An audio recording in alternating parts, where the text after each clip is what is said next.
4 results हैं, फिर ये कंटिन्यू करते हैं। Again Panjgur NA 258, 33 polling stations का हमारे पास ये गैर हतमी गैर सरकारी नतीजा है। BNP अवामी के नूर अहमद आदिल 1784 वोट लेकर आगे हैं। नेशनल पार्टी के फालीन साहब जो हैं वो 342 वोट लेकर दूसरे नंबर पर हैं। यानी डॉक्टर मालिक की जो पार्टी है वो थोड़ी बहुत विजिबिलिटी अभी हमें नजर आना शुरू हो गई है। हाँ, DG Khan NA 185, 42 polling stations का रिजल्ट हमारे सामने आ चुका है। आजाद उम्मीदवार PTI से उनका ताल्लुक जरताज गुल 16,400 वोट लेकर आगे हैं इस वक्त। अच्छा, ओए होए। जुमात इस्लामी के शेख उस्मान साहब 15,000 वोटों के साथ दूसरे नंबर पर हैं। ओके। और हालांकि जरताज गुल के लिए रिपोर्ट्स आ रही थी कि उनका टफ है इस दफा। जी जी। और पीपल्स पार्टी के दोस्त मोहम्मद खोसा ये 12,300 वोटों के साथ तीसरे नंबर पर हैं। ये जुल्फिकार खोसा साहब के साहबजादे हैं। पंजाब की वजारत आला इनके पास रह चुकी है। नून लीग में इनकी सारी उम्र तकरीबन गुजरी है, लेकिन काफी स्ट्रॉन्ग कैंडिडेट। लेकिन अब किस पार्टी से? People's party.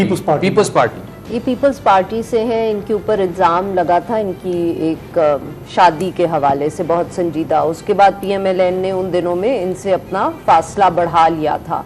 बाद में इनके वालिद जो हैं गालिबन इस बात पे नाराज़ होकर पाकिस्तान तहरीक इंसाफ में चले गए थे, मगर इनके ऊपर क्योंकि वो बहुत एक कंट्रोवर्सी थी तो फिर पाकिस्तान तहरीक इंसाफ ने इनको शामिल नहीं किया था। If I remember my facts, 2018 में ये नहीं थे, तो फिर इन्होंने उस पे ज्वाइन की थी पाकिस्तान पीपल्स पार्टी। अच्छा, ये जो DG खान की सीट है जरताज गुल जिससे आगे है, जाहिर है जरताज गुल इसलिए आगे कि बैकलैश का वोट उन्हें पड़ गया तो वो आगे हो गए। ये जो बाद लोगों को हैरत हो सकती है कि जमात इस्लामी उस इलाके में, और वो भी 16,000 जरताज गुल के और जमात इस्लामी के कैंडिडेट उसके 15,000, इतना टाइट मुकाबला कैसे चल रहा है। ये 1970 में जमात इस्लामी ने जो 4 सीटें जीती थी उनमें से एक डेरा गाजी खान से थी, डॉक्टर नज़ीर अहमद। अच्छा, 70 में तब से ये एक रिवायत चल रही है हालांकि ट्राइबल एरिया ये। वो उनको जो है 1974 में वो शहीद कर दिया गया।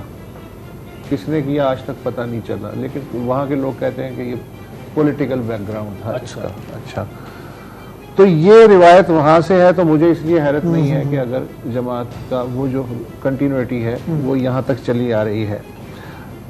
खोसा तीसरे नंबर पे है, इसका मतलब ये है कि वो जो हम कहते हैं ना अर्बन फिनोमेना, कि लड़का अपनी मर्जी से पसंद कर रहा है कि मैंने फलानी पार्टी को देखना है, वो वालिदैन की या अपने बरादरी की नहीं सुन रहा है।